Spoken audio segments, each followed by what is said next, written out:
Hello there, welcome to Bryan Lomax Movie Talk and my latest Blu-ray update. Does exactly what it says on the tin really. I update you on what Blu-rays I have been buying. It's an odd thing. These kind of videos, I've always found them a bit odd, and yet I'm strangely drawn to them myself. I don't know, but for whatever it's worth, here's what I've been buying recently. First up, we've got Jennifer's Body. I've been meaning to watch this again for a while because I had a lot of fun with it when it first came out. Really enjoyed it. Watched it a few times. I think it's quite underrated actually. Whew. There you go. Yeah, I think it's quite underrated. And I think I will be reviewing this at some point in the near future. So we'll get around to that. Next up is Hyde Park on Hudson. This isn't a film that has kind of jumped out at me and said, oh, I must watch this. But it's directed by Roger Mitchell, who I think is quite an underrated director. He's made a lot of really solid stuff, like 4-star films. A lot of the films I've seen of his tend to be like a 4-star kind of film. So if his name's on there, I will watch it. I've not seen this. Still need to see what's it called? Rachel, My Cousin Rachel. Still need to see that. He made that as well. Yeah, I'll get around to that at some point. Bill Murray, Olivia Colman, both really great actors. So next up is The Founder. I'm a big fan of Michael Keaton. Have been ever since he was Batman, basically. He's a very charismatic lead, and that's really it. I can't say a film about how McDonald's was founded particularly grabs me and says, yes, I must watch that. When you stick Michael Keaton on the cover, that's pretty much going to sell me. You know, I'm sold. I'll watch it. I want to see what he does with that. So, yeah. Next up, one of my favourite films of last year, starring Ryan Gosling, is First Man. Written and directed... Well, no, not written, I don't think. Yeah, screenplay by Josh Singer, but directed by Damien Chazelle, who made La La Land and Whiplash, 2 awesome films. Youngest director ever to get nominated for an Oscar, and with good reason. Definitely one of my favourite filmmakers right now. But great performance from Ryan Gosling, stunning cinematography, and quite frankly the film itself should have been nominated for Best Picture, but it wasn't, for obvious reasons that I won't go into because we don't want to have one of those conversations. Next up is Doubt, with basically the best actors ever in it. You got Philip Seymour Hoffman, who's my favourite all-time actor. You've got Amy Adams, who's my all-time favourite actress. You've got Meryl Streep, who is widely regarded as the best actress ever living. And what's her name? Viola Davis, who's another favourite of mine. Really incredible performance, which she got an Oscar for as well, I think, in this.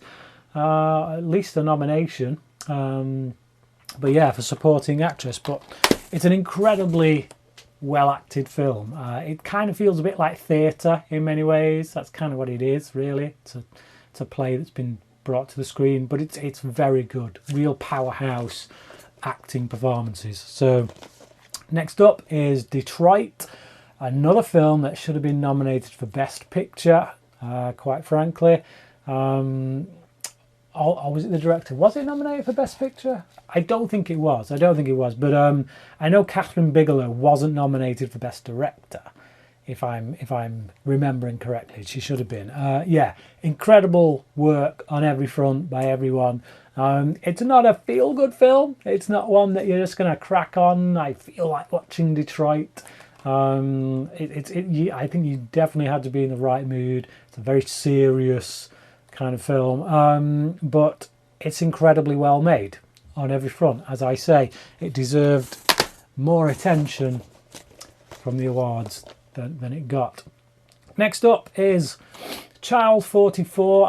I've not seen this. It's a blind buy. I bought it primarily for the fact it's got Tom Hardy and Gary Oldman in it. Some really other great actors as well. Paddy Considine, who I really love. What's her name? Noomi Rapace. I always forget her name. But yeah, and also it's directed by Daniel Espinosa, who I do believe made the rather underrated Life. Yes, I loved this film. Thought it was really good. My podcasting partner Graham Davidson severely disagrees with me. He put it in his bottom 5 of the year. I put it in my top 10. But no, I thought it was a very good film. So seeing his name on this, I thought I'll give that a shot. It looks quite interesting. So yeah, Child 44. I have no idea, but it could go either way.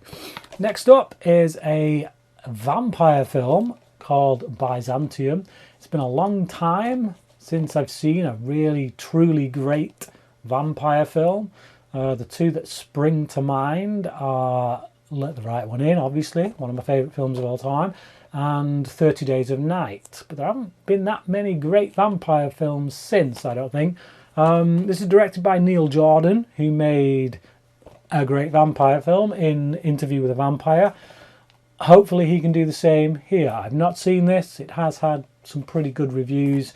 I do love Saoirse Ronan. I'll watch anything with her in, so that's one of the biggest draws for this film for me. So yeah, looking forward to that one. Next up is Brooklyn's Finest, directed by Antoine Fuqua, who's, for me, his best film is still Olympus Has Fallen.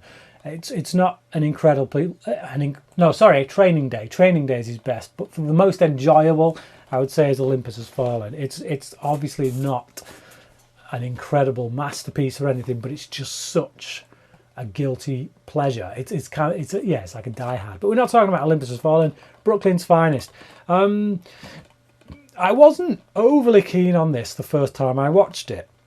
I've only seen it once, but the Blu-ray was 50p in CEX, so I thought, for 50p, yeah, I'll give that another go. I do like a lot of Antoine Fuqua's output. He makes a lot of films that are kind of generic, but in a good way. Like he takes generic material, stuff we've seen before, like The Boxing Picture, for example, Southpaw, you know, but it's a good film. It's a very well made, very well crafted film, even if you feel like you've seen a lot of the elements in it before.